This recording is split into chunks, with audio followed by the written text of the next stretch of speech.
네, 오늘 우리 함께 보실 말씀은요, 사도 요한복음입니다. 요한복음 4장 43절에서 54절입니다.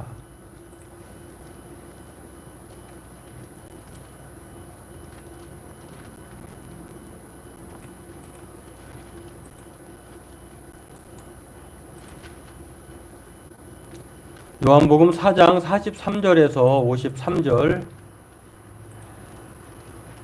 같이 읽도록 하겠습니다. 이틀이 지남에 예수께서 거기를 떠나 갈릴리로 가시며 친히 증언하시기를 선지자가 고향에서는 높임을 받지 못한다 하시고 갈릴리에 이르심에 갈릴리인들이 그를 영접하니 이는 자기들도 명절에 갔다가 예수께서 명절 중 예루살렘에서 하신 모든 일을 보았음이더라.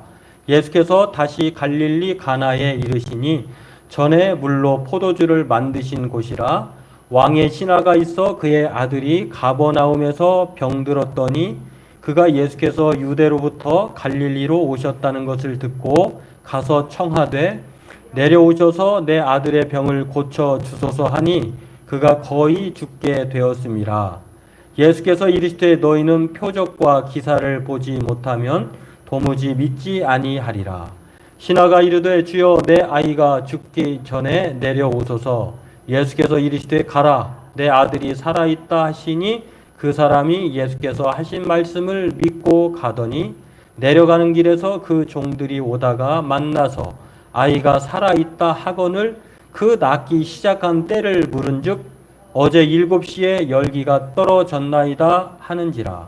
그의 아버지가 예수께서 내 아들이 살아있다 말씀하신 그때인 줄 알고 자기와 그 온 집안이 다 믿으니라. 이것은 예수께서 유대에서 갈릴리로 오신 후에 행하신 두 번째 표적이니라. 아멘.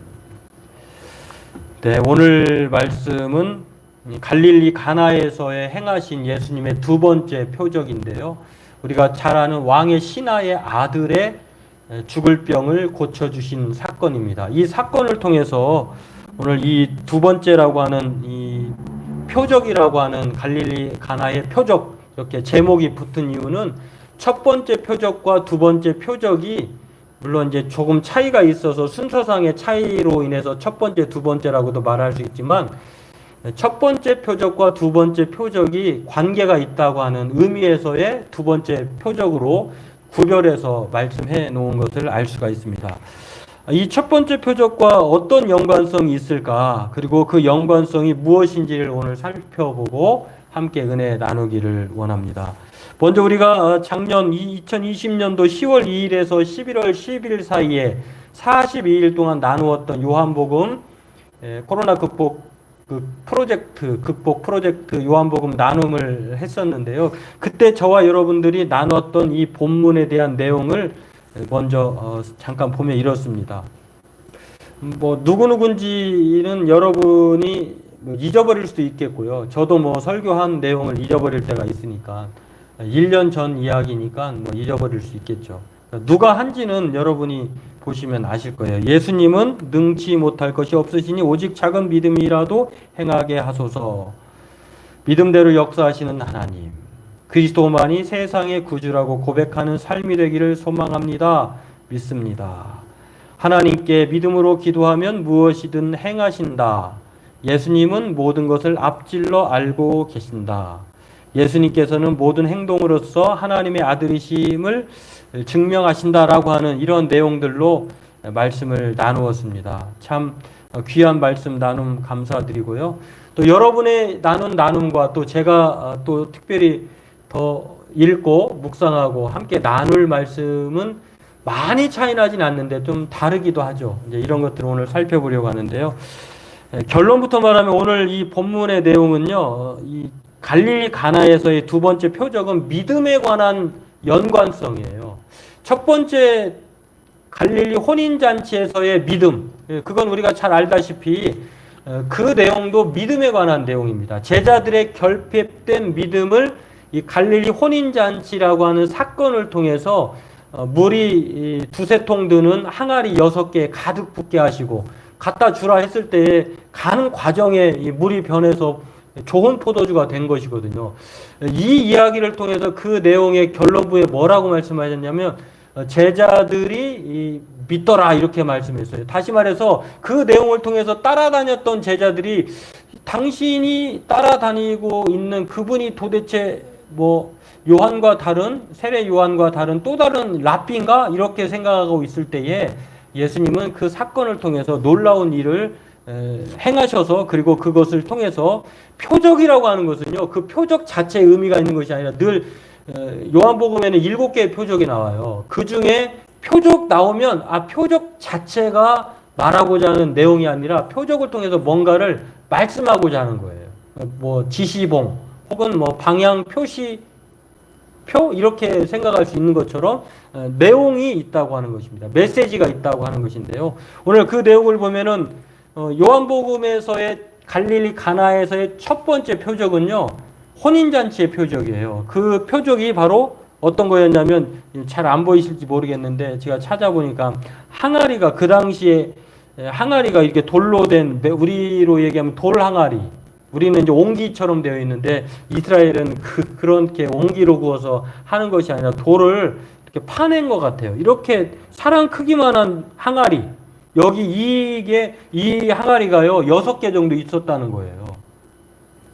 그런데 그 양을 총 합쳐보니까 500에서 700리터가 들어가는 그런 항아리 6개가 있었는데 오늘날 우리가 좀 쉽게 이해하려면은 생수통 정수기 생수통 20리터짜리로 봤을 때에 25개에서 35개가 들어가는 그런 항아리가 6개가 있었. 이 항아리가 다 물로 채워졌는데 포도주가 떨어졌어요. 잔치집에 포도주가 떨어졌다고 하는 것은 엄청난 그러한 실수죠. 그리고 기쁨이 하루아침에 그냥 끝나는 순식간에 사라져버리는 그런 민폐를 끼칠 수 있는 것인데 예수님께서 그 놀라운 역사로 말미암아 이런 모든 것들이 극복이 되는 그래서 이 사건을 통해서 믿음이라고 하는 예수님의 제자들의 결핍된 믿음이 채워지는 단지 그 포도물 이 항아리에 빈 항아리에 포도주로 채워진 것뿐만 아니라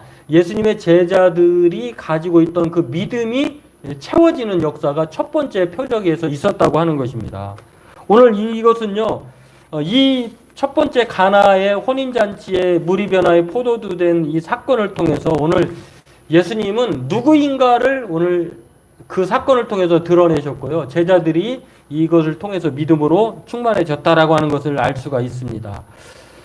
그렇습니다. 오늘 두 번째 표적은 이 갈릴리 가나에서 다시 한번 일어났는데요. 예수님이 예루살렘에서 사마리아 지난 시간에 사마리아 수가성 사마리아 성에 있는 수가성 여인을 만나셨잖아요.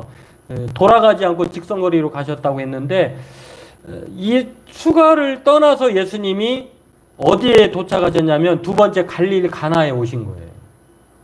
그리고 가버나움에 사는 왕의 신하의 아들이 거기에서 나중에 이제 다른 본문에도 나오지만 열병을 앓게 되었어요. 갑자기 열이 막 그렇게 오른 것이죠. 그래서 죽게 될 지경에 처해 있을 때에 왕의 신하인 아버지가 예수님이 갈릴리 가나에 오셨다고 하는 소식을 듣고 황급히 찾아옵니다. 그리고 예수님에게 그 거리가요 34km예요. 뭐 자식이 죽을 지경에 처해 있는데 거리가 문제겠습니까? 뭐 또 왕의 신하라고 하니까 다른 본문에는 오늘 우리가 읽진 않았습니다. 이게 내용이 비슷한 본문이 마가복음 8장에 나오고 누가복음 7장에 나오는데요. 거기서는 백부장이라고 나와요. 그럼 백부장이라고 보았을 때에 왕의 신하이자 백부장으로 생각해 볼 때에 뭐 걸어서만 가지 않았겠죠. 뭐 마차를 타고 왔든지 뭐 다른 이동 수단을 이용해서 왔을 것입니다. 그 정도로 아들이 급박하게 죽을 지경에 이르렀다고 하는 것입니다. 이런 34km나 되는 거리를 가버나움에서 가나까지 온 거예요. 그리고 예수님에게 와서 죽을 병을 고쳐달라고 합니다. 그런데 예수님은 그래? 그렇게 급해?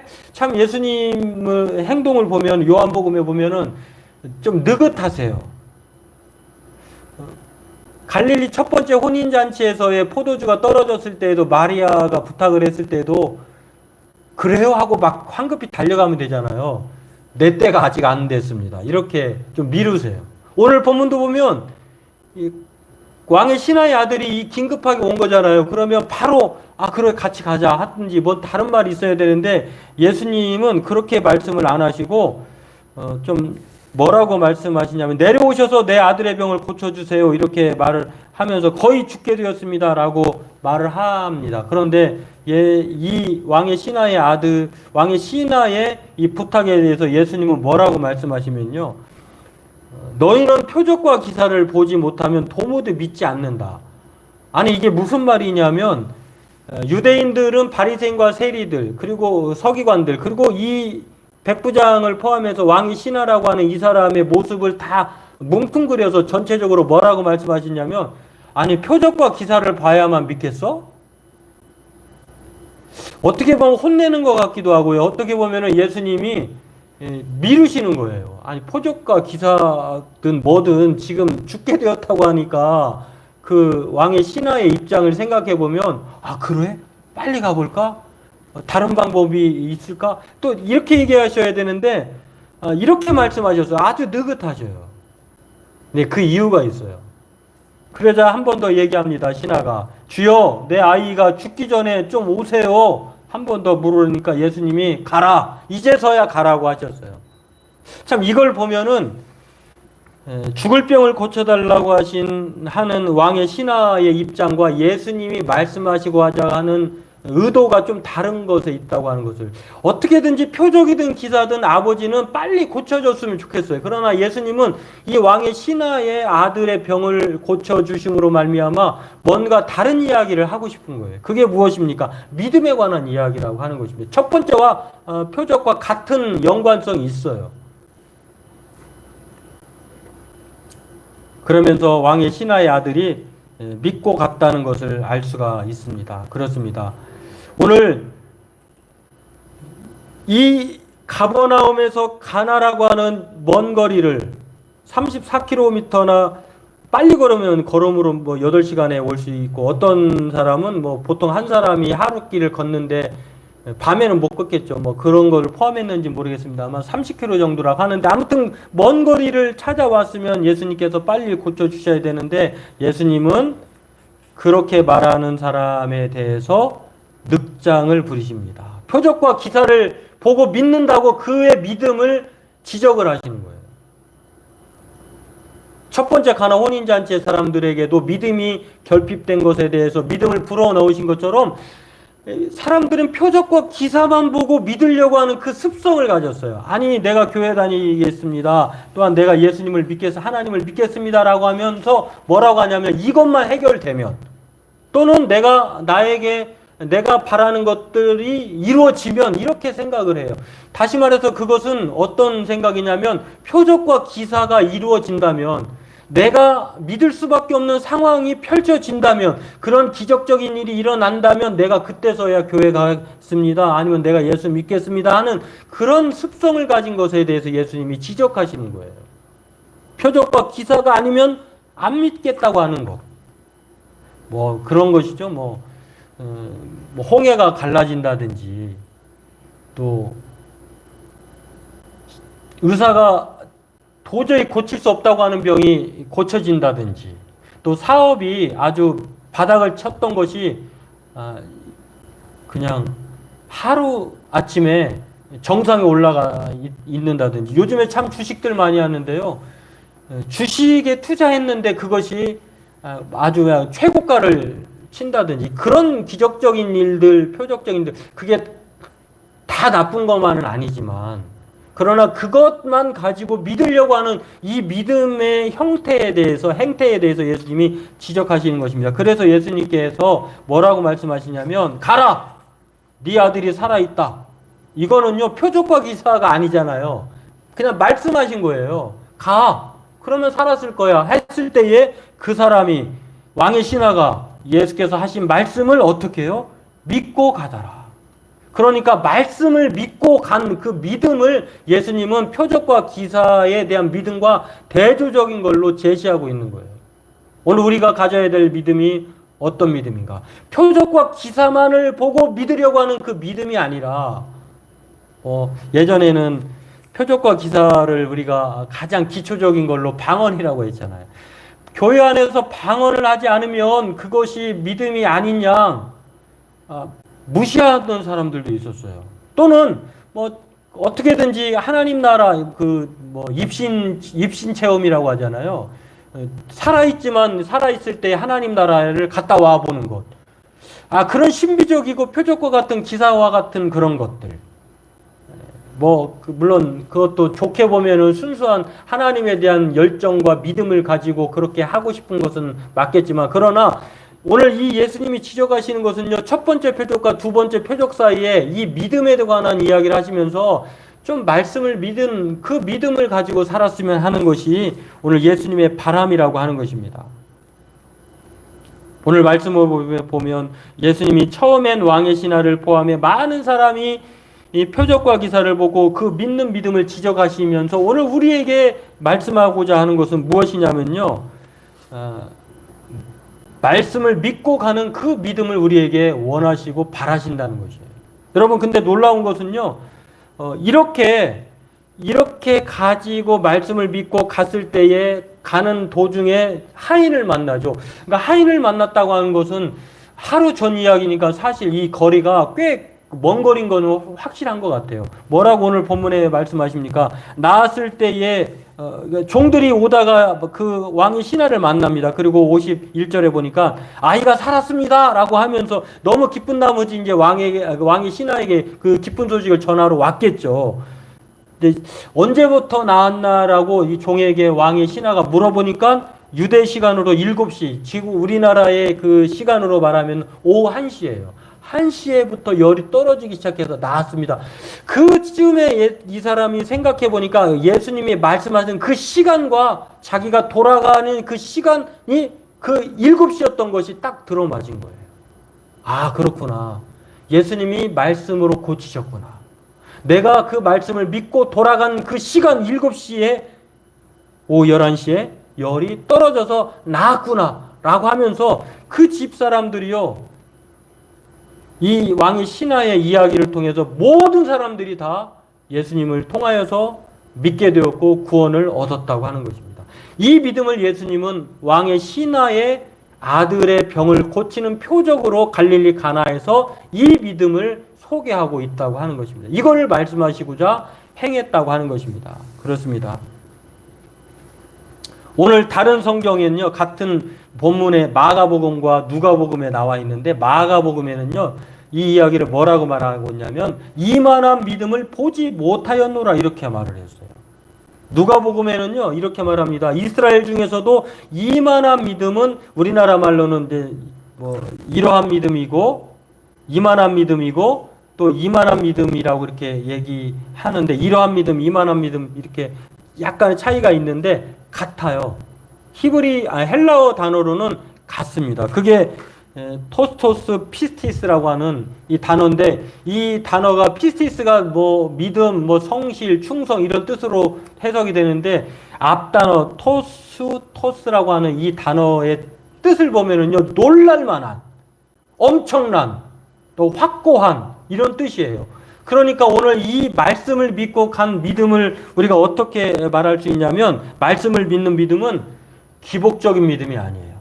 기복적인 믿음은요, 어떤 믿음이냐면 하나님의 뜻과 관계없이 내 뜻만, 내 생각만, 내 원하는 것만 받아들이고자 하는 그 믿음이에요. 그게 기복적인 믿음이에요. 나에게만 복 주세요. 내가 원하는 것 이루어 주세요. 이런 믿음인데, 오늘 예수님이 이 믿음은 아까 표적과 기사에 대해서 혼내셨다고 했잖아요. 이 믿음이 아닌 거예요. 예수님이 오늘 이 왕의 신하의 아들을 통해서 말하고자 하는 믿음은요, 토스 피스티스라고 하는 이만한 믿음은 바로 기복적인 믿음, 내 마음 내 뜻대로 되는 이기적인 믿음이 아니라 반석 위에 세워지는 말씀을 믿는 믿음, 그리고 내 뜻대로 되는 믿음이 아니라 하나님의 영광, 하나님의 뜻대로 되는 믿음이라고 하는 것입니다.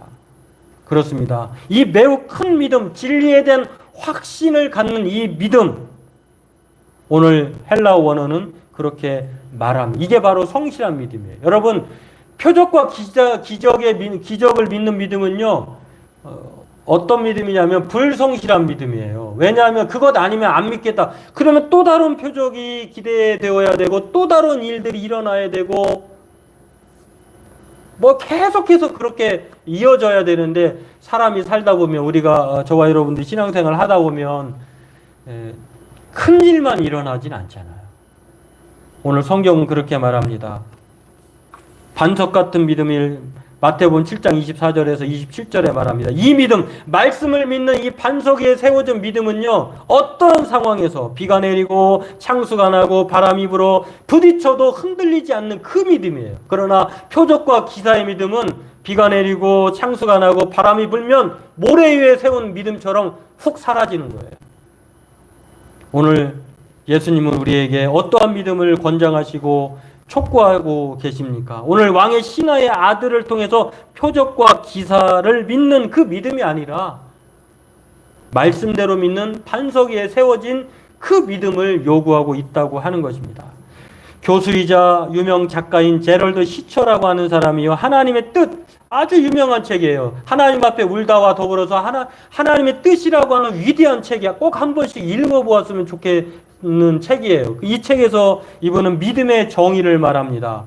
뭐라고 말합니까? 이렇게 말합니다. 믿음이란 비록 삶이 우리의 바람대로 풀리지 않을 것 같을지라도 하나님의 숨은 뜻이 하늘에서 이룬 것 같이 땅에서도 이루어지고 있음을 믿는다는 뜻입니다. 그러니까 우리 뜻대로 되지 않아도 하나님의 뜻하신 바가 있기 때문에 그렇게 진행되어져 가고 있다고 하는 것입니다. 그거를 믿는 믿음이 하나님을 믿는 믿음. 믿음의 정의가 그렇다는 거예요. 미국의 백화점 왕으로 우리가 잘 알고 있는 존 워너 메이커라고 하는 사람입니다. 이 사람이요, 기자와의 인터뷰에서 지금까지 투자해서 성공하지 못한 일이 없다고 자신 있게 말을 했어요. 그러자 기자가 물었습니다. 당신이 투자한 일 중에 그러면 가장 기억에 남는 투자는 무엇입니까? 라고 말할 때에 나는 내가 투자한 일 중에 가장 기억에 남는 것은 단 $2 50센트를 주고 산 성경입니다. 성경에 투자한 것, 성경을 산 것에 투자한 것입니다. 이렇게 말을 합니다. 그런데 그 다음 대답이 더 놀랍습니다. 기자가 다시 묻습니다. 나도 성경을 샀는데 왜 성공하지 못합니까? 그렇게 말하자 워너메이커가 이렇게 말합니다. 나는 성경 말씀을 따랐고 당신은 성경만 샀고 나는 성경을 샀고 성경 말씀을 따랐고 당신은 따르지 않았기 때문입니다. 따름의 차이가 성공의 결과를 만들어냈다고 하는 것입니다. 1800년대 말 미국의 뉴욕 지역에서 청년 목사로 아내 레아와 함께 주님에게 헌신했던 윌리엄 쿠퍼라고 하는 목사님이 있었습니다. 윌리엄 쿠싱이라고 하는 목사님이 있었는데요. 나이가 47살 때에 이분이 아내가 세상을 떠나게 됩니다. 그리고 깊은 슬픔에 사로잡혀 하루하루 허망하게 살아가다가 이 슬픔을 극복하지 못한 그는 목회를 그만 중단했어요. 건강마저 상실해 이제는 본인 스스로가 반신불수가 되었습니다. 아내는 떠났고 목회는 중단되었고 자신의 몸은 반신불수가 되었다고 하는 것입니다. 그런데 어느 날 아침 말씀을 펴고 묵상하다가 이런 기도를 했다고 해요. 주님, 제가 아직도 주님을 위해 할 일이 있을까요? 제가 아직도 이런 몸으로 주님을 따를 수 있을까요? 이렇게 묵상이 떠올랐다고 합니다. 그리고 그때로부터 그는 무려 300곡 이상에 가까운 찬송시를 만들어냅니다. 우리가 잘 알고 있는 찬송가 564장 예수께서 오실 때에, 그리고 찬송가 419장 주날개 및 내가 편안히 쉬네, 아주 유명한 곡이잖아요. 이 곡을 이 반신불수이자 아내를 잃어버리고 목회를 중단한 윌리엄 쿠싱이라고 하는 사람이 약 300여 개의 유명한 곡을 찬송시를 만들어냈다고 하는 것입니다. 그리고 또 하나의 위대한 찬송시, 찬송가 545장 이 눈에 아무 증거 아니 되어도, 원문 제목은요, 의심의 안개가 일어나는 골짜기. 그러니까 그런 상황에서 어떻게 하나님을 믿을 수 있겠어요? 그럼에도 불구하고 믿은 거예요. 그리고 위대한 찬송가 545장 이 눈에 아니 이 눈에 아무 증거 아니 배워도라고 하는 그런 곡을 발표를 합니다. 그 원래의 내용 원작의 그 시를 직역해 보면 이렇습니다. 저 깊은 골짜기라도 내 구주와 함께 가리. 폭풍우 내리치고 거센 물결 흘러도 나와 함께 하시는 그 손잡고 나는 두려워 않고 가리. 주님만 함께 하시면 위험은 날 놀라게 못하리. 따르리 그 어디라도 나는 따르리라. 오늘 의심의 안개가 일어나는 골짜기에서 믿을 수 없는 상황에 처하여 있다고 하면 오늘 이 왕의 신하가 그 하나님 예수님의 말씀을 믿고 감으로 말미암아 놀라운 역사를 경험했던 것처럼 그리고 믿음의 사람들이 경험한 이 모든 것들을 기억하면서 오늘 예수님이 우리에게 요구하시는 믿음은 표적과 기사를 보고 믿는 믿음이 아니라 어떤 상황에서도 하나님의 말씀만을 붙들고 믿는 그 믿음을 원하신다고 하는 것입니다. 바라기는 오늘 이 온 집안 식구가 이 일로 말미암아 왕의 신하로 말미암아 예수님을 알게 되었습니다. 그리고 구원을 받았습니다. 물론 자신의 아들도 죽을 병에서 고침을 받았습니다.